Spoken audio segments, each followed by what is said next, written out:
nos ha creado un mismo Dios? ¿Por qué nos traicionamos entre hermanos, profanando así la alianza de nuestros padres? Profanando la alianza de cuántos santos y santas que entregaron toda su vida en fidelidad a esa voluntad divina. ¿Por qué nosotros ahorita, sin costarnos ningún precio, hacemos y desbaratamos y manoseamos y manipulamos a las cosas de Dios y las manejamos a nuestro antojo? Eso no es lo que Dios quiere de nosotros. Y en eso sí que tienen culpa los obispos y nosotros los sacerdotes. Y en eso sí que tienen culpa los mismos ustedes, padres de familia, o maestros, o dirigentes. Por eso somos capaces de asumir la verdad, con la honestidad, la sinceridad y la fidelidad y la constancia y el esfuerzo y el sacrificio martirial que esto exige en una sociedad que se volvió mentirosa. En el que se vive, se dice, se hace mentira. ¿Cuál entonces es el papel? ¿Cuál ha sido nuestro papel en una sociedad que se desborona bajo nuestros pies? Todo se derrumba y todo se va a seguir derrumbando.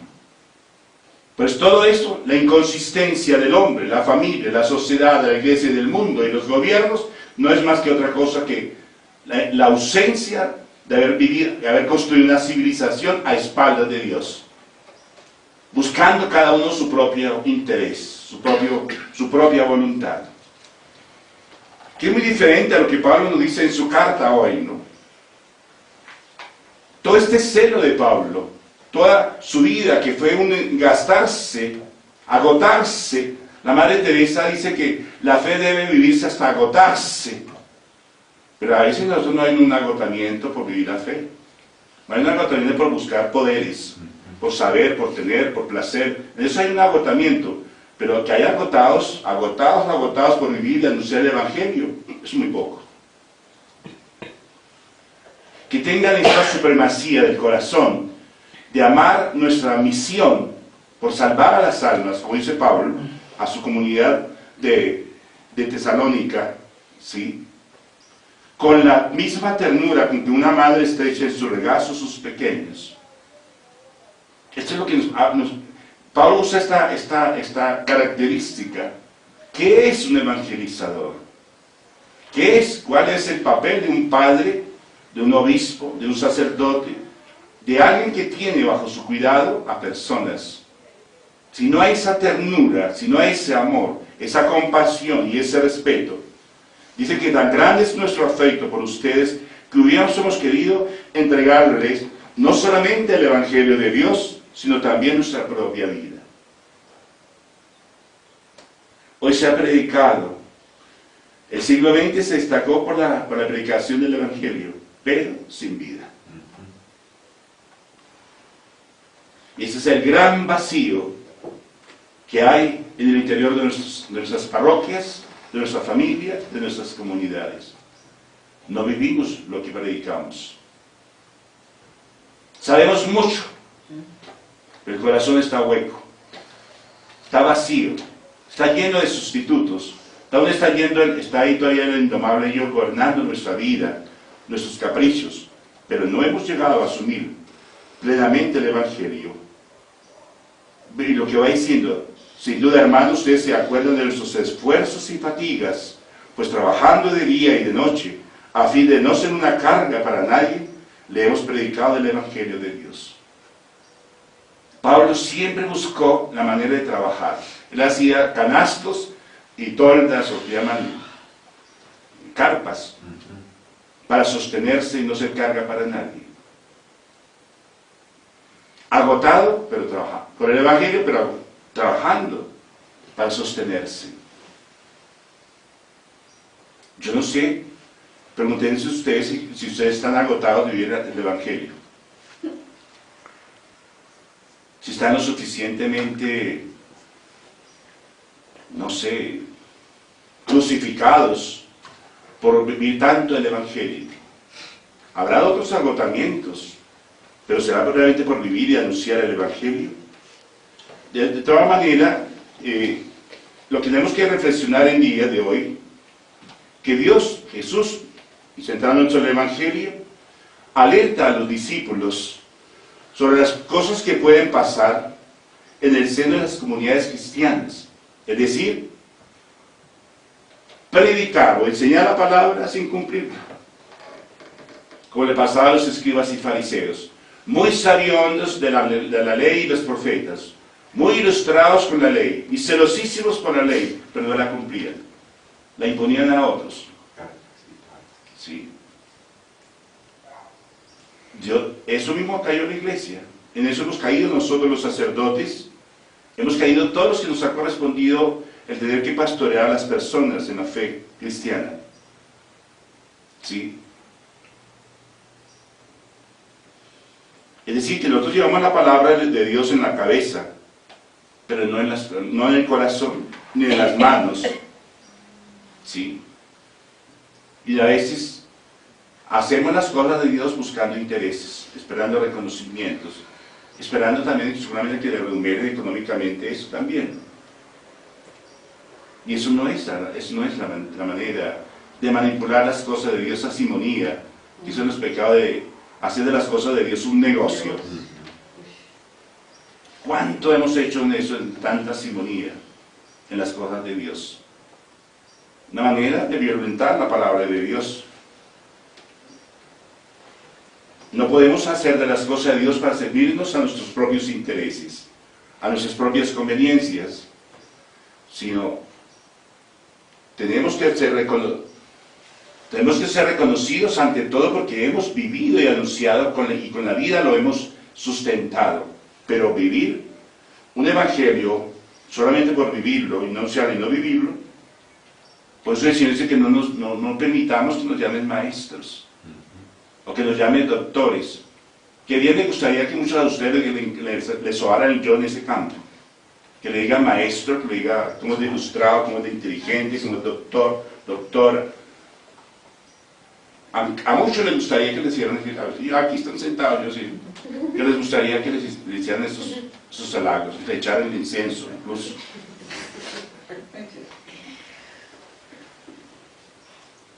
Solo hay un maestro. Ante la palabra todos somos discípulos. Y es posible que las pretensiones de hacernos maestros de la palabra impidan que el verdadero maestro nos pueda dar lecciones de vida. ¿Cuántos sacerdotes o líderes o servidores no llevan a que sigan al maestro, a imitar la vida del maestro, sino que los sigan a ellos y los imiten a ellos? Y eso es grave, y eso se da mucho en las diócesis. ¿Cuántos siguen al cura? Y el día que el cura lo cambia, pues todos los problemas que se arman, huelgas, y viene el otro cura, y que hay que aguantarse los resabios que tenían, o que aprendieron seguramente del otro. ¿Eso sucede o no?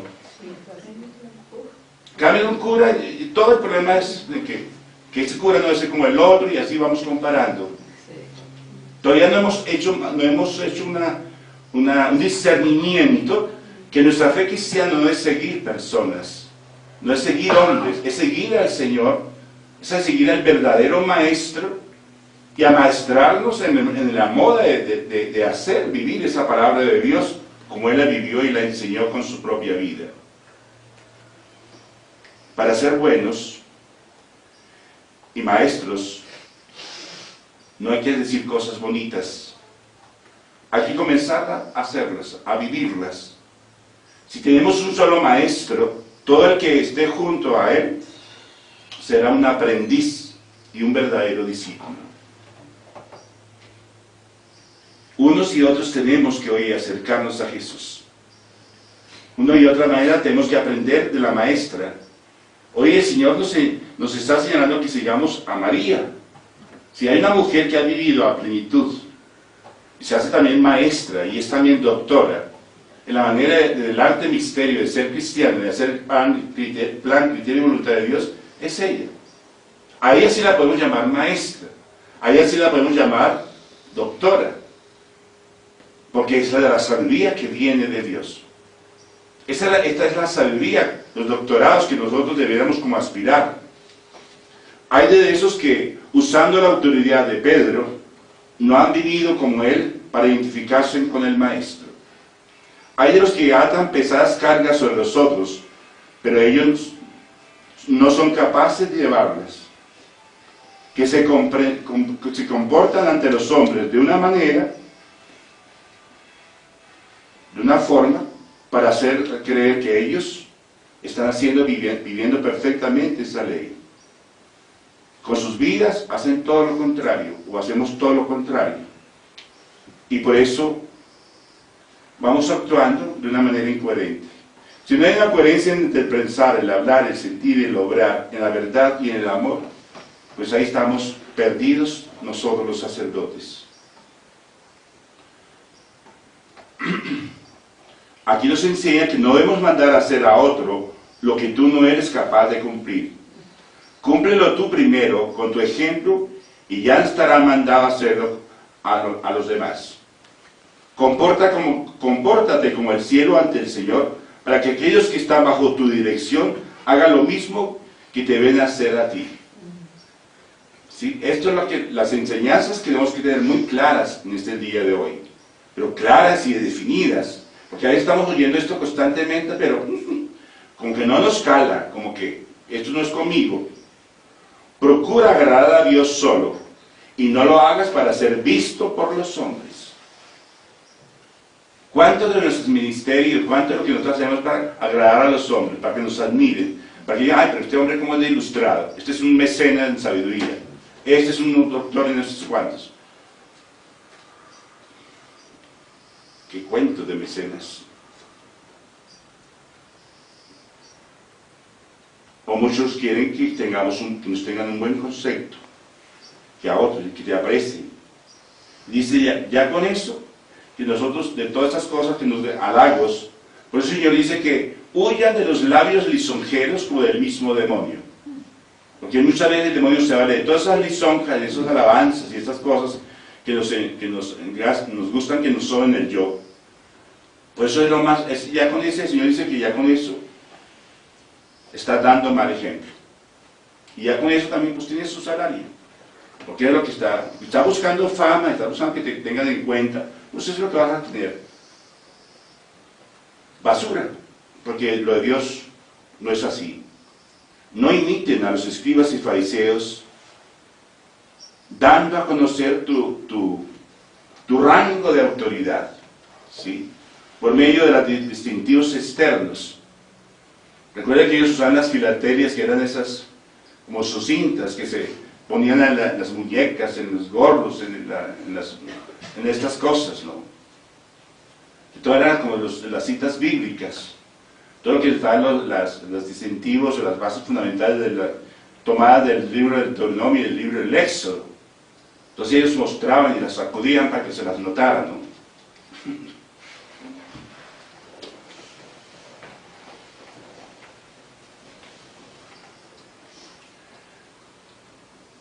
Por medio de distintivos externos, usando insignias, medallas, estrellas, anillos, cadenas. ¿Cuántas cosas hacemos para que nos reconozcan? Porque lo que yo tengo, pues eso es lo que me está marcando un rango a mí, ¿no? Tampoco usen vestidos distintos a los que usan las demás personas para dar a reconocer tu posición ante Dios o ante los hombres. Tu solo distintivo es de ser de una vida ejemplar, siendo un evangelio vivo. No busquen dentro ni fuera de tu casa los primeros puestos o asientos en la mesa, ni en la iglesia, ni en ningún otro lugar. Tampoco te asignes el último pensando que los últimos serán los primeros, porque ya con esto estás eligiendo el primero. Dice, quédate donde te ponga. Si has de elegir, si quieres tú elegir, colócate en medio, donde no seas notado o que sea sobresaliente. Miren todo cómo debo manejar esto con tanta discreción. Pero a veces estamos buscando los primeros puestos. O a veces nos queremos hacer los últimos, pero como ya sabemos que si nos dejamos ya nos van a sacar allá adelante.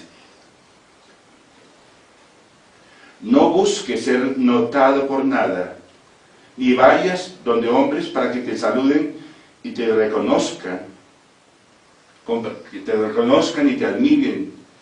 Compórtate, dice, con naturalidad. Y en eso tenemos que tener cuidado mucho con los grupos, que hemos caído en ciertos fanatismos. Y a veces usamos insignias y uniformes, entonces están las pateadas, las rosadas, las rayadas, las verdes, las rosadas, las blancas, y hacemos todo ese sentido, yo soy de fulana de tal, y sacamos pecho. Y queremos hacer que eso sea así, entonces ya le ponemos un distintivo. Por eso muchos grupos que comenzaban con lo mejor, terminan lo peor. Terminan siendo grupos de idólatras, que se siguen a sí mismas y quieren meter gente que la sigan adorando y le siguen sobando el yo. Así hay muchos grupos en todas partes. No, no es eso. Tampoco es lo que Dios quiere eso, ¿no? Compórtate naturalmente como cuando quieras que vayas. Ese será el mejor testimonio que darás de tu vida de cristiano verdadero. Tampoco te hagas maestro, doctor, excelentísimo, reverendísimo. Solo Dios merece todos esos títulos. Cristo es el pastor. Cristo es el doctor.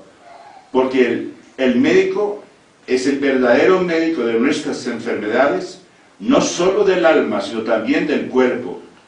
Si tienes fe y te dejas asistir, por Él. Y el Espíritu Santo es el maestro de la ciencia, de toda ciencia, el Espíritu Santo. ¿Sí? Y abogado para nuestras defensas. ¿Sí? No estés diciendo tenemos padre a Francisco de Asís, a San Ignacio, a San Agustín, o a fulano de tal, o a cualquier otro santo. Dice, tampoco es eso.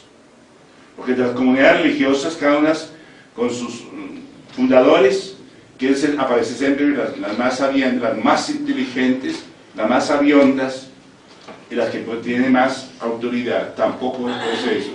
Porque solo vuestro Padre, el que está en los cielos, es el verdadero santo. Y todos los santos, dice, son nuestros hermanos. Que a veces tampoco los utilizamos para nada.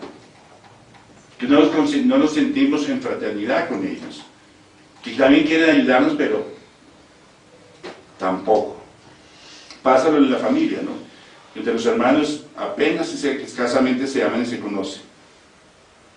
El más grande entre vosotros sea vuestro servidor. No olvides que tu estatura espiritual o moral estará de acuerdo al ejemplo que ves y el servicio que puedas dar a los demás. Un servicio perfecto, modesto, fiel, dando siempre lo mejor. A veces en los servicios que nosotros damos, no damos lo que tenemos. A veces damos migajas. Ya con dar migajas, con lo que nos sobra, con cualquier cosa, salimos con cualquier tontada, ya creemos. Eso se paga con las fiestas, y perdona que lo diga con eso, ¿no?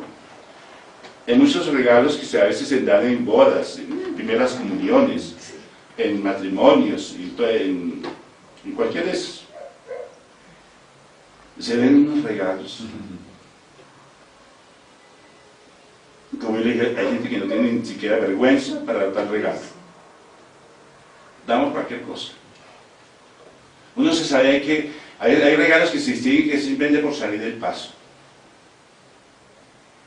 Tengan cuidado, hermanos, porque en eso ustedes, si todavía tienen esa manía de hacer las cosas, mejor no lo hagan. Lo que ustedes dan de regalar, deben dar lo mejor. Porque siempre el otro debe ser mejor que yo. Pero no demos regalos por salir del paso. Eso es lo que ustedes tienen que cuestionarse, ¿no? ¿Qué es lo que ustedes dan? Además de regalos, en nuestra relación con las personas, ¿cómo lo damos? Yo diría que en esto, si vamos al interior, hay como a escarbar conciencias y actitudes de muchos de nosotros. Muy desilusionante y vergonzoso.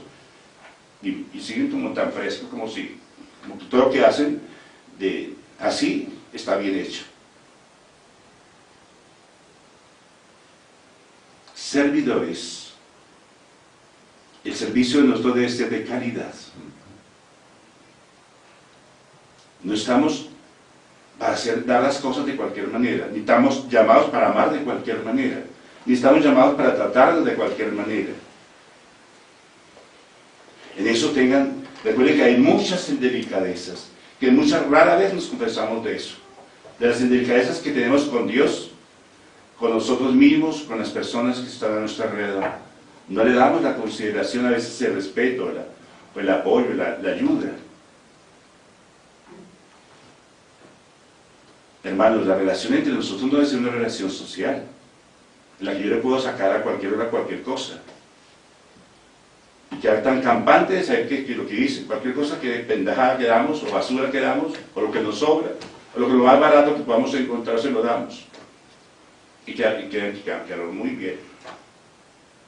En esos detalles tenemos que tener cuidado.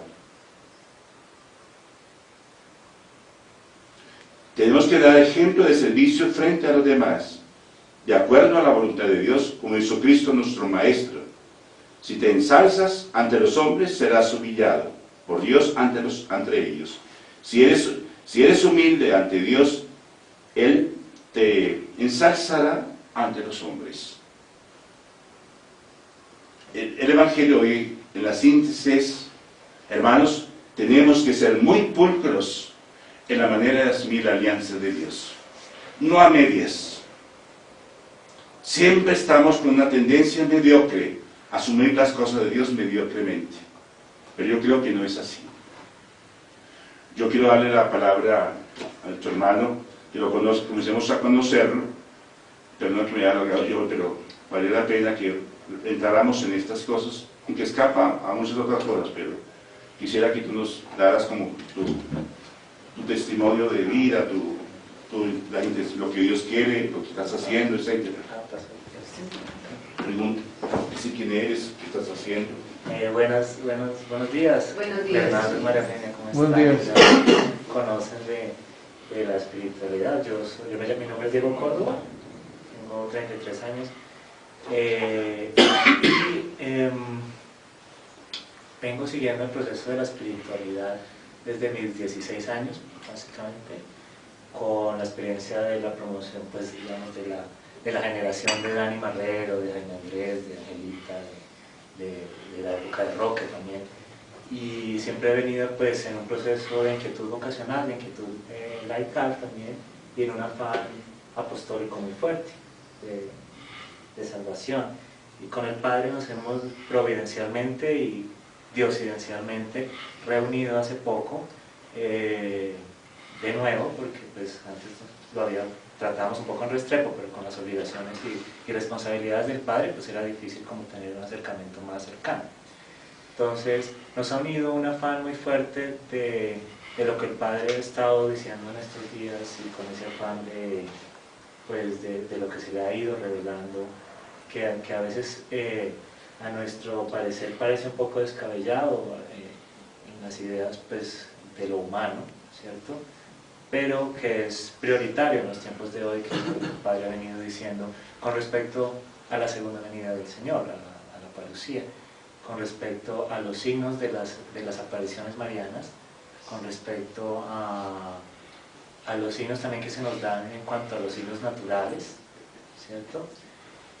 Y el Señor ha puesto en nuestros corazones un trabajo muy fuerte con referencia a la cristofinalización, es decir, realimentar las células trinitarias, rescatar un poco las células familiares, ¿no? Que se padre, que la casa sea una iglesia viviente, se ha perdido mucho, pero entonces el llamado fuerte es que en estos tiempos de crisis, porque es que viene el tiempo de la siega, estamos viviendo el tiempo de la siega, donde el trigo será separado de la cizaña, y se está viviendo, no es que sea un día, en la Biblia se habla de un día de la siega, ¿no? Aquel día cuando estés en el solar, uno será separado y otro será dejado. No es un día. Generalmente cuando la Biblia habla de un día es un proceso, ¿no? Es un periodo de tiempo, y ese periodo de tiempo es el que vivimos ahora. Estamos viviendo el día de la siega, pero el día de la siega toma bastantes días. Entonces, en ese proceso es que el cristiano debe despertar un poco con respecto a las familias y con respecto a la juventud, sobre todo hoy en día. Estamos descuidando mucho nuestras familias, nuestra juventud y la sociedad como tal en nuestras relaciones interpersonales. ¿Sí? Estamos descuidando los valores del Evangelio por a veces adormilarnos un poco, ¿no? Entonces, con respecto a lo que estamos viviendo de la siega y el poco tiempo, digamos, en términos no humanos, sino el poco tiempo en términos divinos, porque el tiempo está muy cerca, se nos llama con urgencia entonces a potencializar la vida de fe, la vida de las células, ¿no? Familiares y las células juveniles también. Por ejemplo, yo veo aquí, tú saliste de la comunidad, tú estabas en la comunidad, ¿cierto? Eso no es muy conocido. Me pareció haberte visto como... No, está en el grupo de Rosarios Padre. Ok. Entonces, digamos, hoy en día, según este panorama que se nos cierne, pues debemos rescatar de nuevo, muy fuertemente y ya con mucha entrega y con total entrega, ese mensaje del Evangelio que se nos ha dado por medio de la espiritualidad trinitaria, con respecto a rescatar la juventud, sobre todo, y rescatar la familia, porque el demonio, es decir, en lo que está escrito, digamos, en el Apocalipsis, que dice que se dará un tiempo al demonio para reinar y luego vendrá la victoria final del Señor. Entonces lo que está pasando ahorita es que ese tiempo está pasando, está acabándose y empieza el tiempo de la siega. Estamos como en intersección entre los dos tiempos, tiempo del reinado del mal y tiempo de la siega del Señor. Y entonces, al final de su reinado, el demonio es mucho más agresivo, como lo estamos viendo ahora, porque va a ser derrotado. Y en ese orden de ideas estamos en un sándwich, es decir, estamos en el sándwich de la victoria final del Señor y el final del reinado del mal, de 1000 años.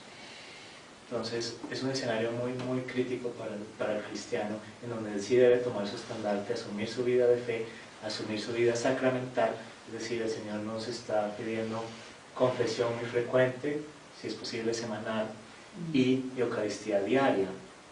¿Sí? Y Eucaristía diaria, esas son básicamente las dos herramientas que tenemos para este tiempo, la confesión muy frecuente y la Eucaristía diaria. ¿Sí? Que es la única forma que tenemos de salvar nuestra vida. Porque, es decir, hoy en día estamos viendo que marcha que por la educación, ¿cierto? Que marcha por inconformidad por la salud, por la educación, por los políticos, por el sistema, por la crisis económica mundial, por la crisis de valores mundiales, por la crisis de la iglesia. Vemos muchos inconformismos con respecto a muchos sectores de pensamiento y de intelectuales, ONGs y movimientos juveniles que están atacando a la iglesia.